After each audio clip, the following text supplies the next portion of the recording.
Hey, hi everyone. Welcome. Today we are welcoming you to the VMCAS overview and Q&A session. My name is Megan Woods. I am the Associate Director for Application Services with the AAVMC, the American Association of Veterinary Medical Colleges. And my role here is kind of overseeing all things VMCAS. So I'll be leading you through an overview of the presentation today. And on this call, I also have Diana Dabdub, our Senior Director for Admissions and Recruitment, and Joel Cardenas, who is our go-to for absolutely everything VMCAS related. He is staff at Liaison International, which is the company that we partner with to do sort of the tech sides of all of these things. So between the three of us, we are hopefully able to answer all of your VMCAS related questions, although we recognize that there are a lot of you. We might not be able to answer absolutely everything on today's session, so we're going to try. And if not, we'll also direct you to the VMCAS Help Center, which is a fantastic resource that'll be able to answer all kinds of specific things. So in today's session, we have the Q&A option activated, and that is where you can ask your questions. I'm going to be going through the application in over the different quadrants of the application and then pause at each point to answer kind of relevant questions to those sections. And so make sure you're listening to all of our content and we might be answering your questions live. So hopefully that will be the case and then everyone can be able to benefit from all of this information. So we'll get started. Just to kind of guide this conversation today, we are here as VMCAS staff, so we are able to answer a lot of VMCAS kind of process related questions. If you have specific questions about your own application and something unique about your own situation, please contact the VMCAS Help Center. They'll be able to log into your application and look at your own case and kind of analyze exactly what's happening for you in your situation and be able to give you a lot more targeted, direct answers. And they're a fantastic support system and resource. Phone, email, chat, they can answer everything.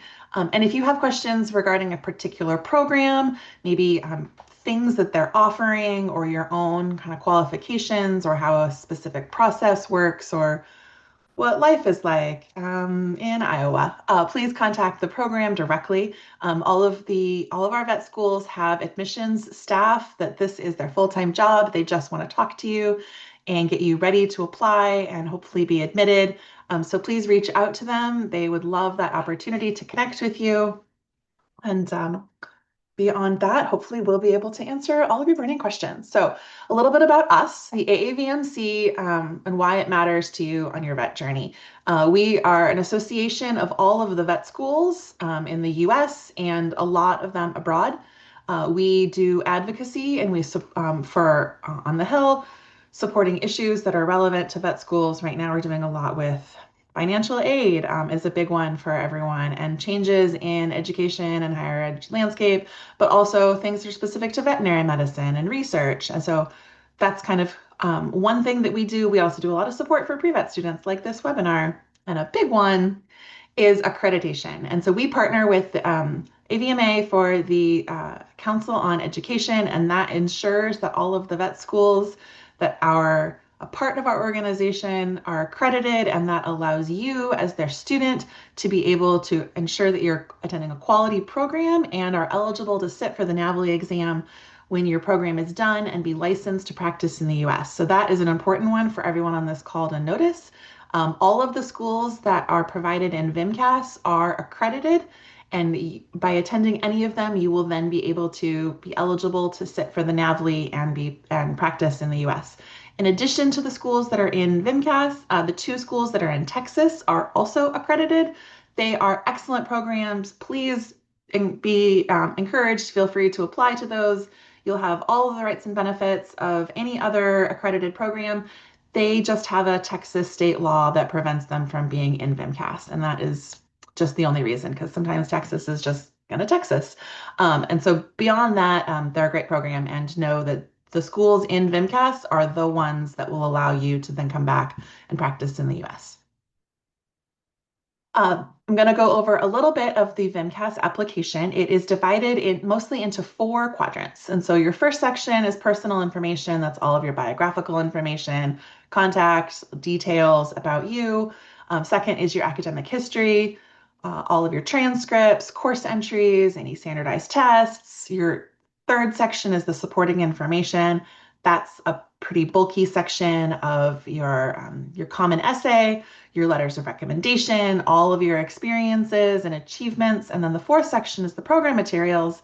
And that one is the only one that is shared just with the particular programs you are selecting individually. So these first three sections are shared with everyone that you are going to apply to. And then your program materials section, if you are, say, applying to my test program here at Arkansas State, the information put in there only goes to that program. And if you have 5 programs you're applying to, know that each one of those programs, they don't see the other program's information. So what you give to Arkansas State only goes to Arkansas State. What you give to UC Davis only goes to UC Davis. And that's kind of how the application works. At the top, you'll see this CAS status bar. Very important to pay attention to this. You are all probably in progress right now. Once you have submitted your application, you'll then be in received status.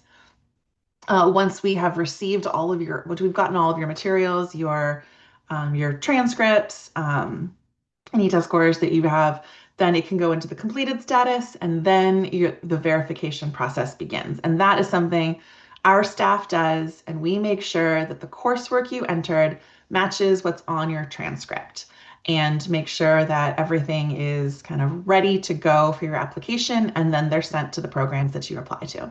So keep that status bar in mind and know that your application is not done until you have received verified status, until you see a check mark on that very last dot. So keep logging in and paying attention even after you submit and pay the money. If you're not verified, your application's not going forward. So keep an eye on that until you get that. That's everyone's goal. Okay, I'm going to go through a couple of things in each of the quadrants and then pause after to ask for questions. So in this first personal information section, one of the things that we have in there is our fee assistance program. We are proud of this one. We are pleased to be able to offer it to any student that financially qualifies or participates in a service organization such as Peace Corps, AmeriCorps, the U.S. military, McNair or Gates Scholars, or is a resident of a UN least developed country on the list. Our financial qualifications is 300% or less of the federal poverty line. Right now, that is about $46,000 a year for an individual. If you have a larger family, that amount goes up, and that's just the standard US federal poverty line. That chart can be found in our Help Center. And if you qualify, you just need to submit last year's tax return. We only accept the 1040 for US residents through that, and it's just right through the application. And then it's reviewed and it is awarded to you if you qualify. If you live in Puerto Rico, the process is slightly different because the tax form is slightly different. So look at the Help Center and find the link for that one. If you believe that you have a great financial need and you don't fit into any of these neat little categories, we also have a letter of explanation process, and that is mostly used for people who don't make enough money to qualify to pay taxes. So we also want to be able to support you. So then there's an explanation process, and you just have to submit a letter and any kind of relevant documentation that might apply to your situation, and then members of our committee will review it. We are able to provide the fee waiver for the first fee, which is $241. And then any additional programs you wish to apply to, that one's on you. And each additional program costs $132. The next part of the personal information section is an explanation statement. And lots of the things in the personal information section hopefully are very self-explanatory. They're biographical questions. But this one might not be. This is our space to allow you to provide context for anything that may be an anomaly in your application. Anything that you think that the admissions committee needs to know. And it could be positive, it could be maybe be negative. It's a great place to say things like, I started college and didn't really know what I was doing, and my grades suffered because of it. But I have since discovered my passion in vet med and really turned myself around, and you can be able to see that in the transcripts. And so maybe your first year's grade in economics wasn't awesome, but now that you are really rocking and rolling in your science classes, you can see that those are outstanding. It might also be something like, You have an amazing opportunity for a research project that you've been awarded, but it won't start until after the application is due, and you just want to highlight that that is coming and the process for it. So it can really be anything that you think is relevant for the committee that you just want them to know about. If you don't have anything, don't put anything. It's definitely not a requirement. If you don't sort of, waste the time by putting something in there just because you think it might need it. If there's nothing in there that's relevant, you don't need to use this section, but it's there for you if you need it. I'm going to pause after this one to ask if there are any relevant questions, Diana or Joelle, that have come through about the personal information section, that first part. Do we have anything?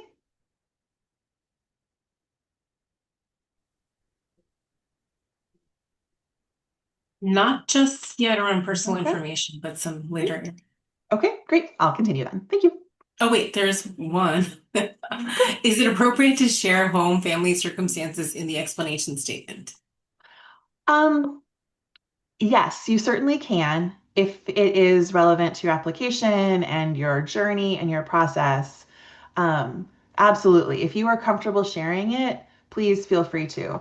One thing I want to say though is you should not at all feel obligated to reveal personal information or personal traumas. This is not something that it's not something that we need. If you have experienced these really adverse situations and you don't feel comfortable talking about them, you know that that is absolutely not required, and we don't want you to kind of be um, re-traumatized by having to share that information with strangers.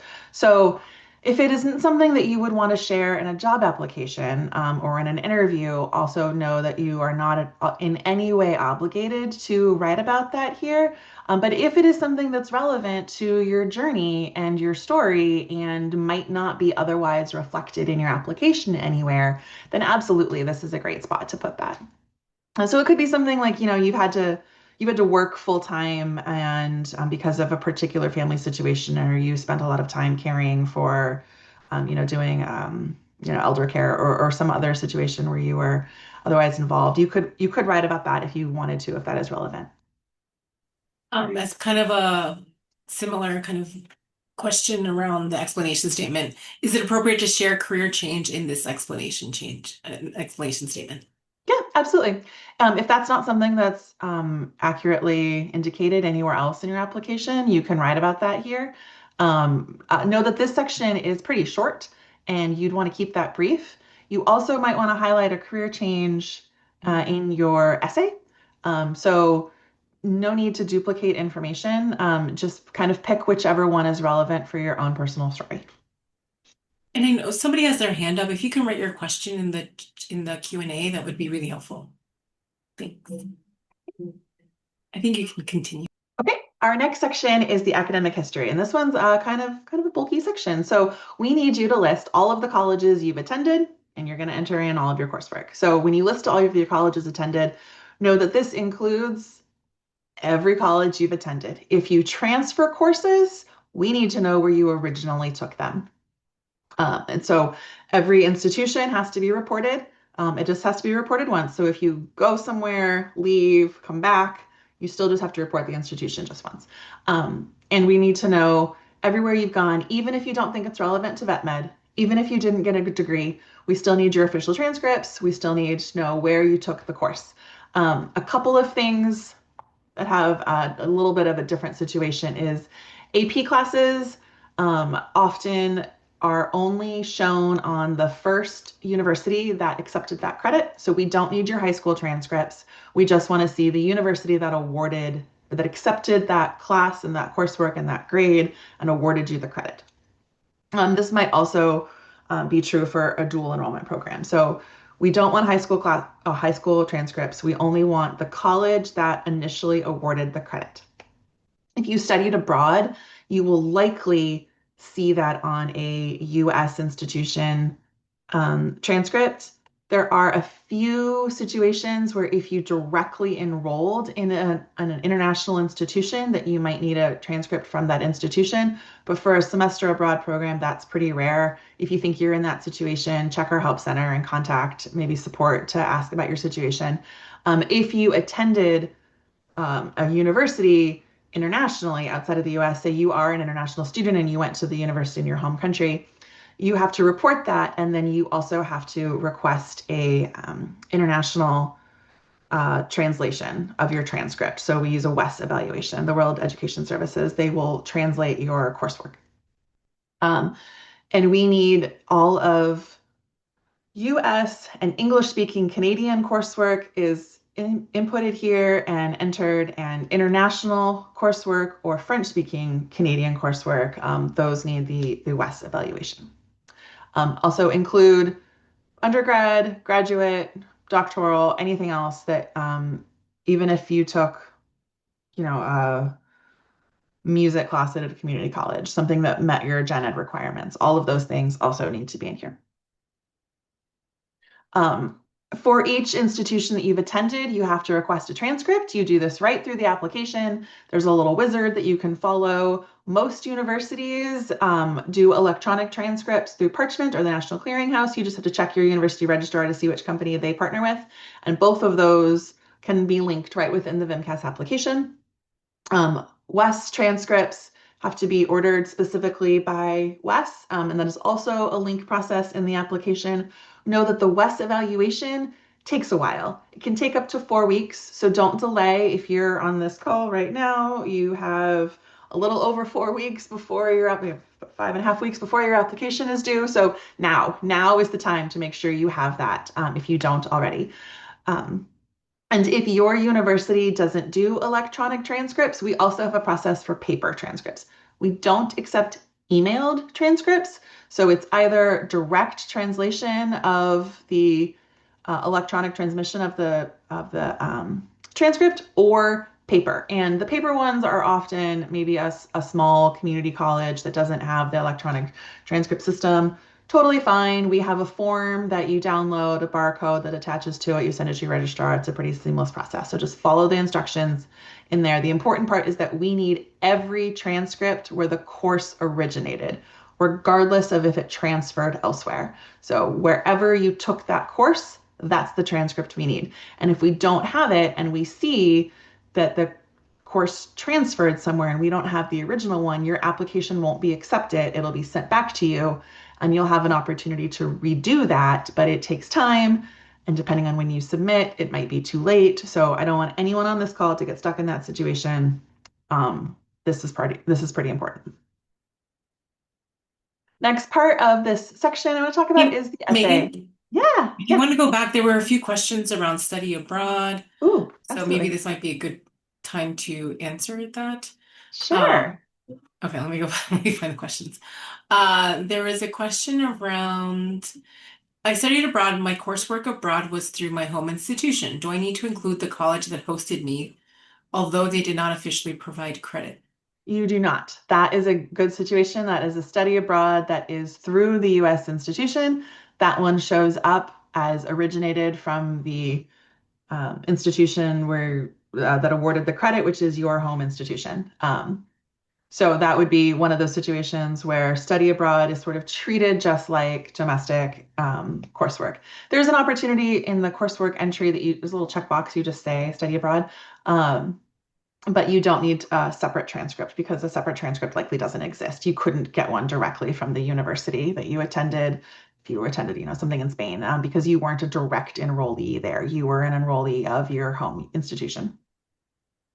Thanks, Megan. And just to add on to that, if you have any further concerns, this is where reaching out to customer support and including a screenshot of your transcript where it shows that study abroad would be really helpful. But there Exactly. was another question around study abroad. Would institutions like SFS, School for Field Studies, or IES count? And Joelle, I'm not sure if maybe you're familiar with any of these. I am not personally. I will let Joelle take that one if possible.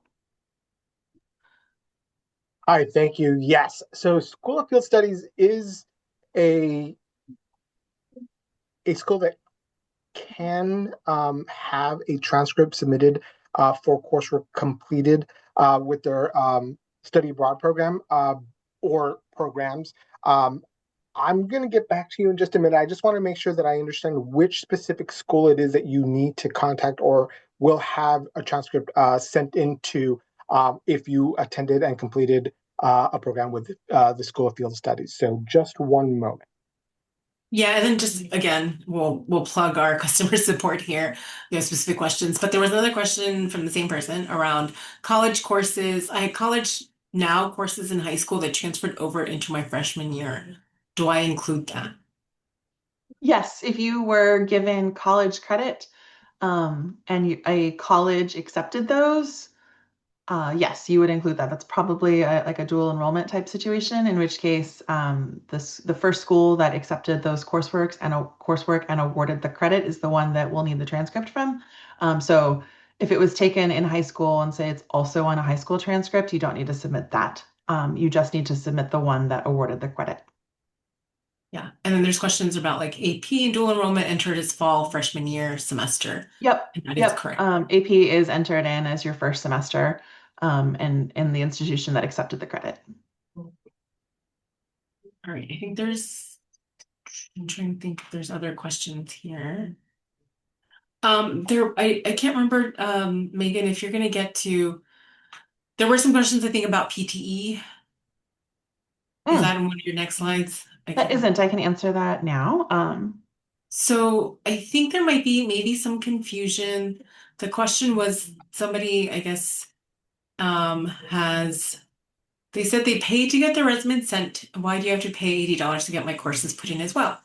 So I guess maybe as a clarification, nobody's required to do PTE. It is a service that's available, but it's optional. So students are able to enter their own coursework in the application, and we actually recommend that you do that because that is, something that is available to you. So nobody has to do PTE. So if that is something that we can clarify here today, that would be really great for you Yeah, all. yeah, But yeah, so but you still have to enter, whether you do PTE or whether you enter your courses manually, you still have to submit a transcript to VMCAS, like an official transcript. I think there were some other um, questions. yeah. Know that PTE, as Diana said, is an entirely optional program. It just means that a staff member will do that data entry work for you. They'll look at the transcript that you give us, and type it all in. It's not faster. In fact, it can take longer. It can take up to 10 business days. It is still a human doing it, so I'm not even going to say it's more accurate. I believe that you are all totally capable adults who can type in and do the data entry of your coursework. If it is something that you're interested in simply because of time, then by all means, it's a service that is available to you. But it's absolutely an optional one. It's not required. It does not make your application better or stronger in any way. It's simply a time-saving thing if you wish to take part of it. The deadline for that, I believe, is August 8th, I think. I'll have to check one of my slides on that one to confirm that. I think that it's in the application and in the help center. So if that's something you're interested in, know that the deadline for that is coming up soon. And also if you choose to do PTE, you still have to send in your transcript. You have to wait for the coursework to be entered, and then you have to go in and approve and review and make sure that it was done accurately before you submit or approve it so that your application can move forward. Megan, can I just add one note to that one Yes, last thing, which is really absolutely. important? So, for those of you who are interested in PTE, at that stage when you're reviewing your application and the PTE coursework that was made that Megan just mentioned, that is the exact same time that you will also be matching your prereqs. So, if you had any concerns about that, that is when you will be doing that. So, you will have an opportunity to do so. It's not something that is not going to be afforded to you. You will have that opportunity to match your prereqs if you do PTE. So, keep that in mind. And one important note for the School of Field Studies, that's a great question. The school that you would be reporting on your application if you completed any coursework with the School of Field Studies is the University of Minnesota Twin Cities. Thank you all. Thanks, Joel. All right. Okay. The other part in our supporting information section I just want to highlight is the essay. So this is our common essay. All of the universities that you submit to see your response to this. So it should be general and about you, and not in any particular university. We change the topic ever so slightly every year. Hopefully this year we have made edits to clarify kind of the things we want in it. And this is your opportunity to stand out and to show your voice and to talk about your passion and experience and what you hope to contribute to the veterinary profession and why you want to do this. It is important that you know we do not allow essays to be generated by AI. That is something that you all agreed to in your release statement. Things like editing are fine. And same with like you can have somebody else proofread it. In fact, we highly encourage you to have somebody else read it, proofread it, make sure that it makes sense because it's an important one. But beyond the fact that we don't allow you to use AI in our code of conduct statement, we also really recommend that you don't because AI takes away your voice and it makes it sound bland. And you are not bland people, and we do not want you to sound bland to the admissions committee. We want to know about your passion and why this is important to you and how you are going to move the veterinary profession to great new things as you grow and get involved in it. And we want to know all of those things about you. So this is your chance. This is your opportunity to really shine in this way and stand out as a unique applicant. So take this one. If there are questions about the essay here, I'm happy to take them. Diana, are there anything specific about the essay?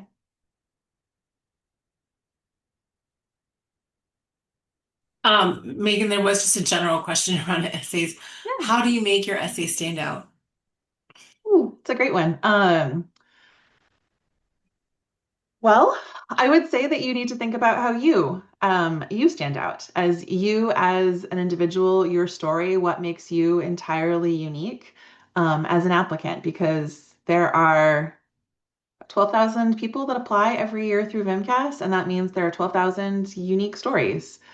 So what have you done that has prepared you? What have you learned from those things, and why are you passionate about it? I'd like to caution everyone that everyone that's applying loves animals, and everyone's got an inspiration story that made them realize they wanted to do this, be in this field. And that is great. You can certainly mention that, but focus on how that inspirational moment inspired you to grow and push yourself and be prepared and be academically ready and emotionally ready, and those kinds of perspectives and qualities, rather than just focusing on that experience that happened. So we want to know about you as you are right now. How are you ready? And how will you be an outstanding veterinary student and a future veterinarian? So those are just some things to think about as you're writing this. Hopefully that helped. The next part in here is your letters of recommendation. So VMCAS requires that everyone ask for 3 letters of recommendation. Typically, at least one of those letters has to come from a practicing veterinarian that you have a relationship with, that you have worked with. And that is pretty important because we want to make sure that you are really aware of the realities of this profession. So you'll need veterinary experience hours, and you'll need a veterinarian to sort of vouch for you and say that you're ready and you're going to make a great contributions to this field. You also need to have 2 other letters of recommendation. They could also be from veterinarians, but they could be from other people, faculty, research advisors, employers, anything like that. They can't be from somebody that is like a family friend or your mom. These need to be professional letters of recommendation. You'll request them within the system. The letter writer then gets an email directly from us, and then they can submit the letter through a secured system. So you, as the applicant, will not see the letter that your recommender writes, or the scale that is on this slide. These are the things that your evaluator rates you on. So you want to just make sure that you pick a person that knows things, knows you in these ways. It's also important to pick 3 letter writers that can speak to broad areas of you. Picking 3 people from the same, say, vet clinic that you've been working at or volunteering at that have seen, all of them have seen the same side of you, might not be the best idea. You might want somebody that can speak to a different part of your skills, your personality, somebody that can speak to your leadership skills and your interpersonal communication skills, say, or your empathy and emotional stability, versus somebody that can really highly speak to professionalism and ability to handle animals and knowledge of science and the veterinary profession and time management. So just think about who knows you in all of these different perspectives and how to get 3 letters that showcase your whole, like, well-rounded person, and skills. The next section of this is your experience hours. So we require veterinary experience, animal experience, extracurriculars and research and volunteer hours. You have opportunities to put all of these in. We want to make sure that you have experiences so that we know that you've explored this profession firsthand, you really know what you're getting into, that you already have skills, are able to work responsibly with animals and also with people. That is a particularly important one that I feel like some vet students might miss. So obviously everyone here loves animals and wants to work with them, but a veterinarian is also the one that is supervising staff in a clinic or is working with highly emotional dog lovers like myself. When I come to the vet, I am usually not at my best because my animal is in some kind of distress. And so managing other people's emotions is a big part of this profession also. So we just want to make sure that you're aware of that, that you have experience in that, and you can highlight and talk about some of those things. So know that you've thought about the career intentionally, and know that there is no perfect experience, like there is no perfect applicant. And all of these in your experience sections, when you're entering in the information, we just want you to be able to talk about your growth, your exposure, not necessarily just like a laundry list of your tasks. So really talk about, highlight what you learned from that experience and be able to reflect on it. That is kind of the most important part in entering this information.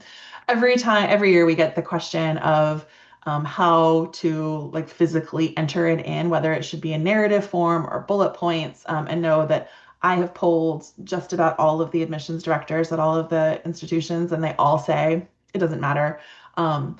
Whatever works best for you, your own style, and that particular experience is going to be fine. So if it fits to do bullet points, fine. If it fits to do narrative statements and full sentences, that's great too. So you get to make that choice.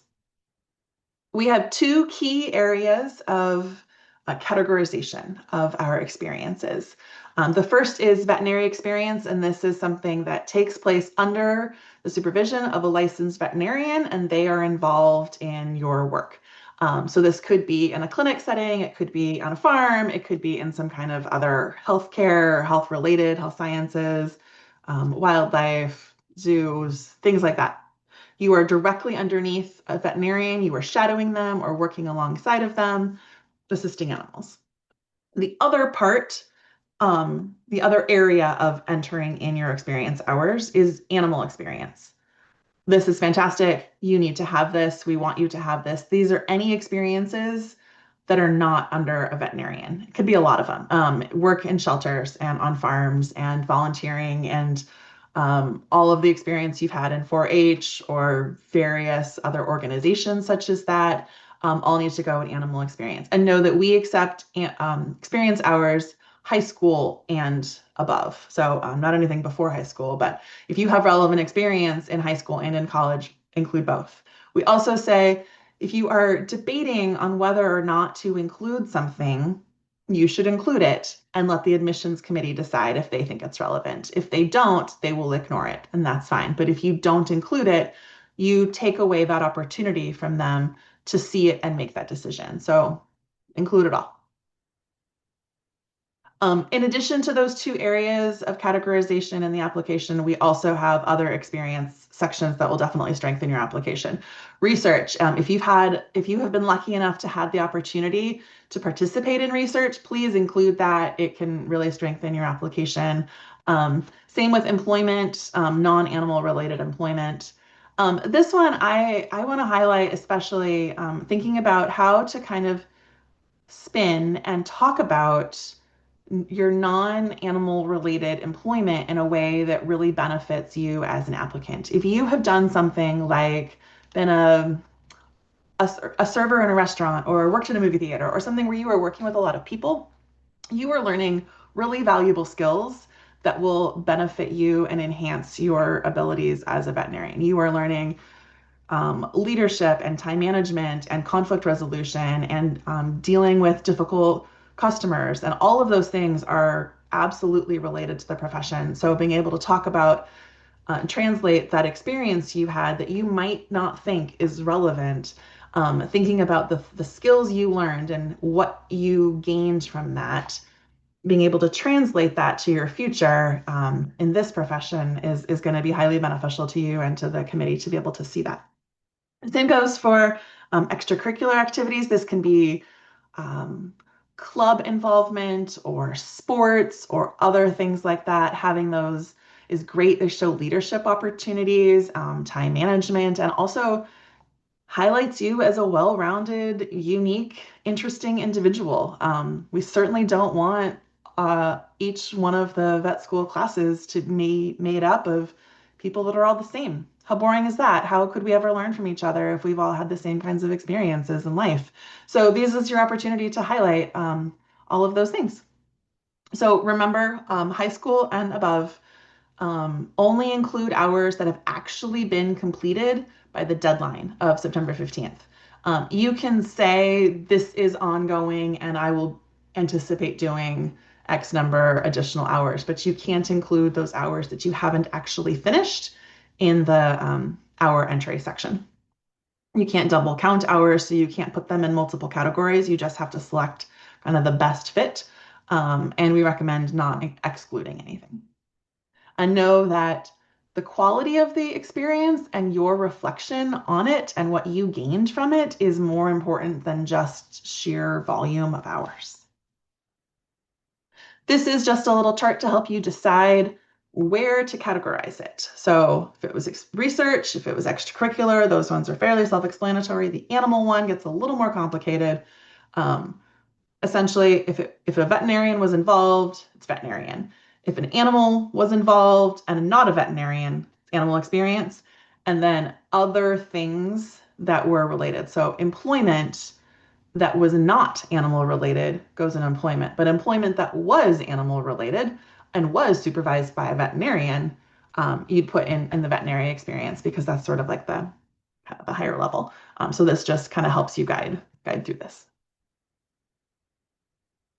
Okay, that is concludes the section for experiences. And before I go on to any supplemental things required by any of our universities, I'm going to pause and ask Diana if there are any relevant questions regarding that topic that I can answer. Regarding experiences, there were quite a few, but let me find. Maybe just a handful, maybe just one or two that are. Yeah. I know there was a question around asking like a high school, somebody from high school to write a recommendation letter. It's not experiences, but it's recommendation letters. You can. If you have a continued relationship with them, it might be a good idea. If you haven't really worked with them since high school, it's probably not the best option, because you theoretically have grown a lot academically and emotionally and maturity wise, and are more capable and ready in the last couple of years as you've been in college. So there might be other people that know you and your skills better. But if that situation is unique to you and you have kept up a relationship with that particular individual and they've seen that growth in you, then that could be a really great person to write your letter. So those are sort of just personal decisions, and it really depends on the relationship you have with each of those people. Questions, okay, about experience. Is it bad to talk about different animal experiences and what you learned from them as it would make you an applicant? As in, would it make you an applicant not stand out? I think they're concerned if you have too many different animal Oh, experiences. oh, oh, you should talk about all of your animal experiences. That's great. If you've got a wide variety of animal experiences, that's absolutely what the committees want to see. They want to see that both that breadth and the depth of exposure and experiences. So if you've got some unique ones, please put them in. And again, you should put all of your experiences in, and if a committee doesn't think it's relevant, they will ignore it. So you should not make that decision for them. They will make that decision. So if you've done it and it is an experience that, fits here, put it in.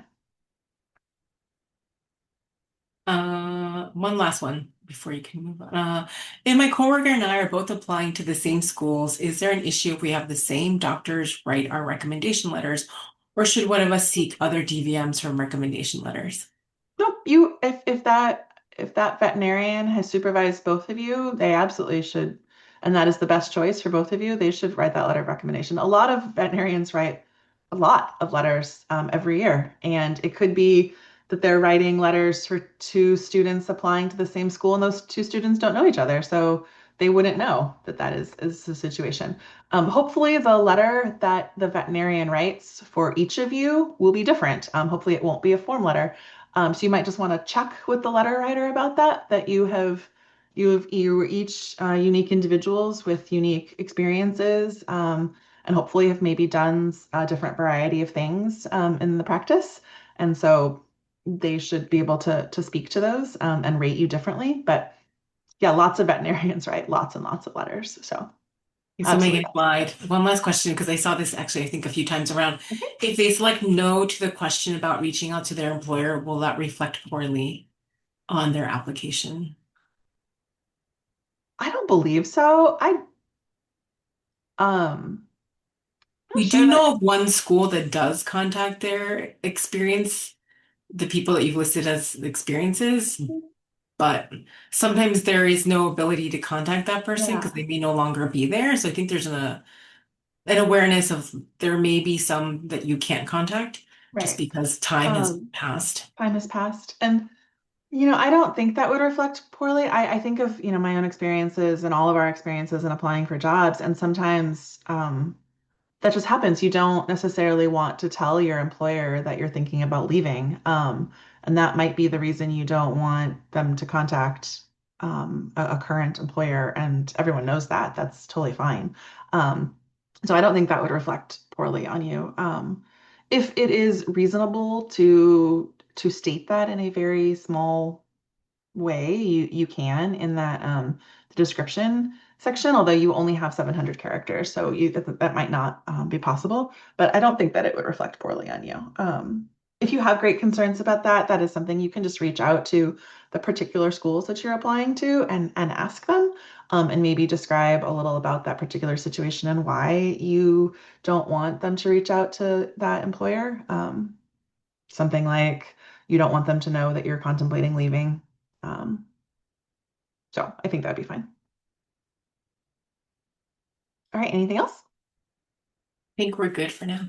Okay, then the next section I'm going to talk about is the supplemental applications. And these are things that either are in the program material section of VMCAS or outside of VMCAS. So these are the things that are related to each individual university. So often, I'd say most of our schools, maybe even almost all, have something in their program material section. It could be short answer essay prompts. It could be specific questions relevant to just that university, just that state. And sometimes it is outside of VMCAS on the school's own application system. Often that is simply because they need a way to get you and your data kind of started in their student information system. For all of these, if the school requires it, it will be listed in the homepage of their application within CIDCAS. So there's that part, or with VMCAS, there's that part where it's got a picture up at the top and then the text block underneath of just narrative. They'll say in there if there is any additional requirements, such as an additional application, and the link. Some of them also charge an additional fee outside of VMCAS. We don't have any control over that. The application fee ranges, they don't all charge it. So that's a question for that university to ask specifically.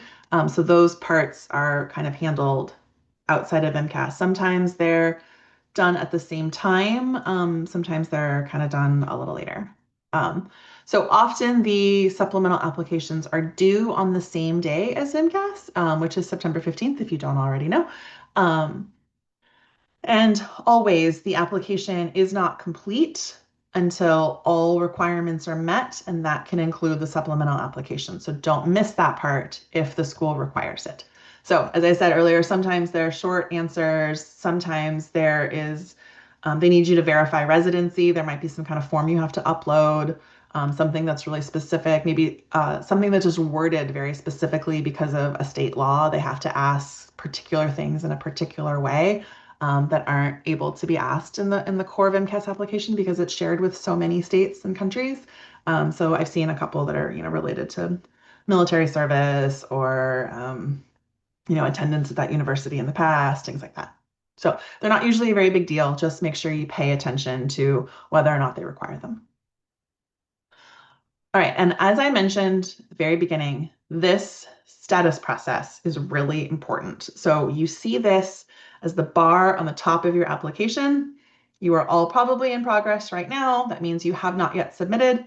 That's appropriate. Once you submit and click submit and pay the money, then you go into the receive status. At that point, we do not have to have your transcripts. We do not have to have your letters of recommendation. It's really just the things that are in your control. And that's what makes you into the receive status. After your application has been received and we have all of your transcripts in the VMCAS office, your application is considered complete and it can move on to the verification stage where our verifying team looks at the coursework you entered and the transcripts you submitted and make sure they match. Your letters of recommendation actually still don't need to be in. The letters of recommendation have a separate kind of process because they're separate individuals and those are all the same deadline, September 15th.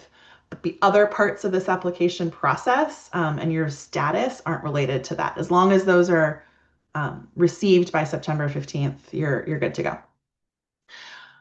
I just want to mention a little about the reasons for the verification and the data entry because I know that it can seem a little tedious. It is in everyone's best interest, really, to be entering in all of your coursework. If you've ever looked at a transcript, you know that they are sort of notoriously difficult to read, especially if you've got transcripts from multiple places. Being able to see all of the coursework and kind of consolidate it all in a visual way that you can only get when you enter in that data is really important to the admissions committee making the decision.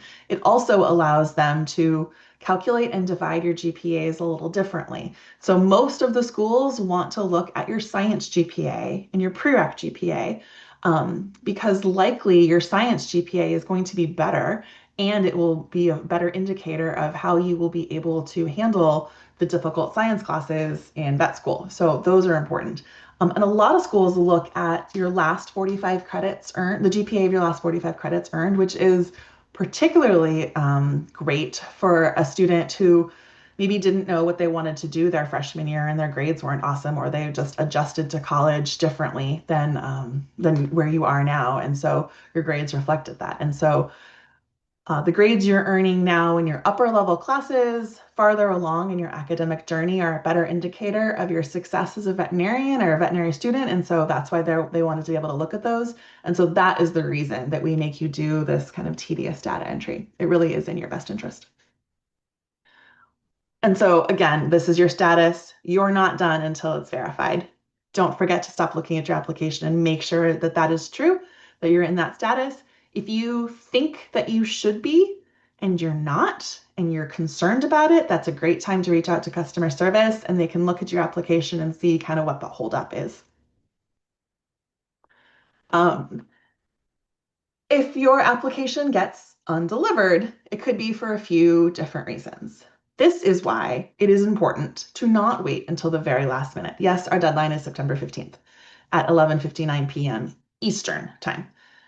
If you wait and submit at 11:58 p.m. Eastern time, your chances of one, not actually having it submit on time are high, and two, if there is an error, you might not have the time to fix it. And so I don't want anyone to fall into that situation. If you're on this call, you're a proactive applicant, submit it earlier than that. I'd say at least a few weeks earlier than that if you can, so that you have the time to correct any mistakes that happen because we know we're all human and it happens. So if, say, our verifiers find that you missed a transcript, something you included that was transfer credit and you didn't give us the original one, it doesn't mean that your application is over and your chances of being a veterinarian this year are gone. It just means we undeliver your application, we send it back to you and say, hey, you missed a thing. We needed this thing. Please go fix it. And then you have a chance to order that transcript, enter in that, correct that coursework, resubmit it, and have it all done again and move forward. And then you're good. And the universities kind of never even know that it happened.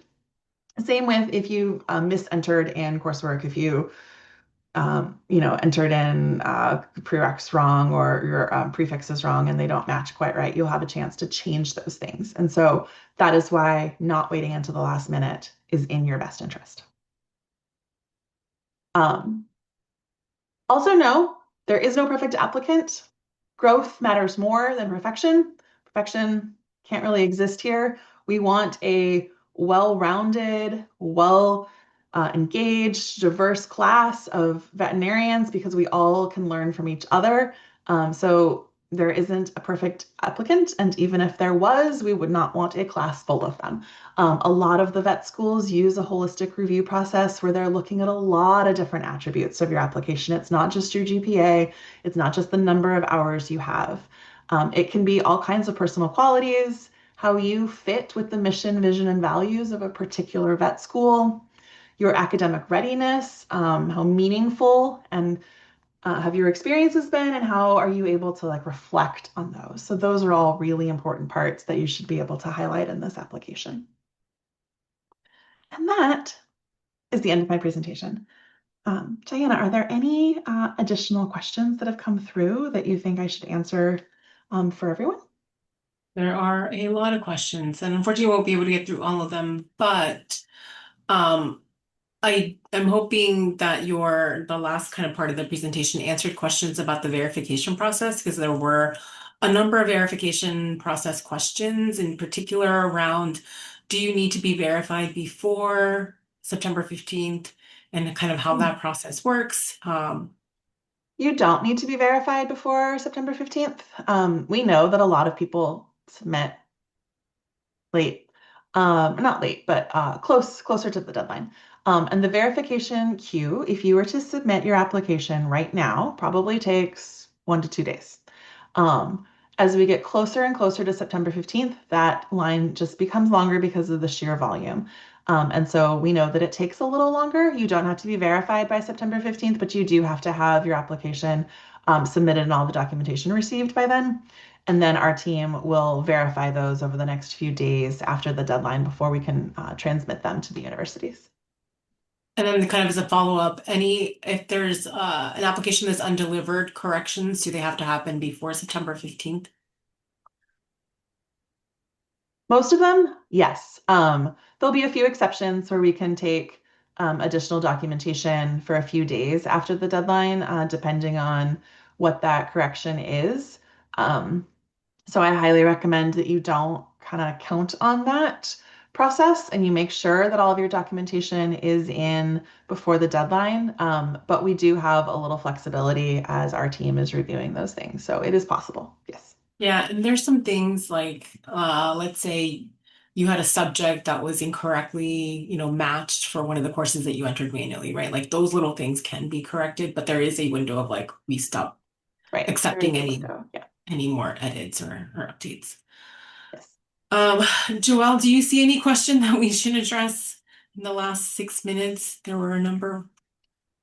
There were also some very unique situations, and so as Megan kind of mentioned early on in the presentation, if you have a very specific or unique situation, it is probably best for you to reach out to customer support, whether that's calling or emailing them. And if you are going to email them, including either a screenshot of your transcript, if it's something referencing your transcript, that would be the best way to get a specific answer to your unique situation.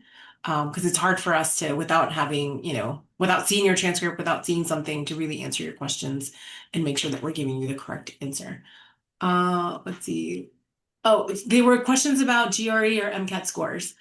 Oh, I'm happy to say that this year, none of our vet schools require the GRE or the MCAT. So none of those need to be entered. They aren't relevant. I believe there's one or two where it is optional. You can add it if you think that it will benefit you. But most schools don't require it. They won't even look at it. Yeah, so unless that school says it's optional, you do not need to take the GRE. Let's see.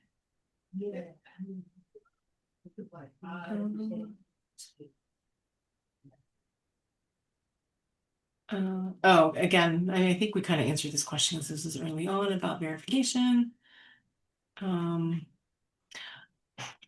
can you enter high school sports as an experience? We accept experiences from high school to the time of application, but you cannot enter any experiences that have not happened. So only things that have been completed. Let's see. You answered all of that. Trying to think of a good one. Yeah, there's questions about like dual credits. If the full course name does not fit into the course name box, I think fit in as much as you can. Yeah. And It if there should is an be. issue, go ahead. Yeah, it should be listed as however it is listed on your transcript. And so sometimes transcripts have abbreviations so that it'll fit on the transcript requirement for space. And so fit in as much as you can of however it appears on the transcript, regardless of how the class was referred to, like colloquially, because that's the only document that the verification team has to go against. And Joelle, do you mind sharing? I know you had a tidbit that you shared in the past about subjects and selecting the correct subjects. Hmm. You had like a good little tip on how students can try to identify the correct subject for a class. Sure. So, is it the special topics tidbit? Just no, there's a question about how do I know the correct subject to put? For example, whether or not to put abnormal psychology for a forensic psychology class. On my transcript, psychology courses are listed with their psychology prefix. So it's how Yeah. to So, I select. mean, Yeah. no, go ahead. So, I would say to always just try to match your courses exactly to what or to how they're listed on your official transcript. If you are not seeing that, just do a general psychology. So if you're not seeing the exact type of psychology course you see there, give it some other psychology course. You can do that. And our verification team will assist you when they're going through the review process of either updating that and changing that if needed, or getting your assistance on how to better match that. But yeah, list it and match it as best as you can. If you really are at a point where you just don't know what to list it as, you can do a special topics and they will be able to again assist you when they get to that course to either match it better or to keep it that if there is no additional match to put it. Thanks, Joelle. Yeah. There's a question around what you should do for classes that are not on a transcript because they have not yet taken them. So like future coursework. Hmm. You're able to enter in progress and planned coursework in the transcript section. And we recommend that you do that. In progress coursework, I believe you can then still match to prerequisites. Keep in mind that some schools have limits for how many of their prerequisites can be planned or in progress and not yet completed. So pay attention to those limits if that particular university has one for any of those required classes, but you can certainly indicate those. And then know that prior to you matriculating or actually enrolling at any university next fall, you'll need to provide that specific university your updated transcript to show the grades that you actually achieved in those in progress classes. So your fall, the next year's fall or spring classes, you'll just have an opportunity to give that to them.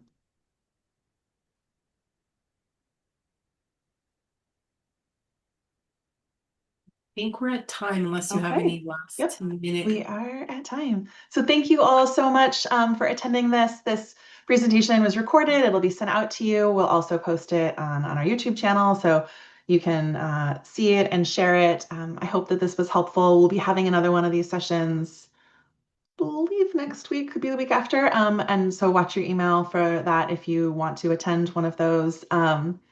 And thank you all for coming and good luck to you. We have every confidence that you are well prepared and will make excellent veterinarians. And we look forward to seeing your applications and hopefully being your future colleagues. So have a great day, everyone. Thank you. Bye.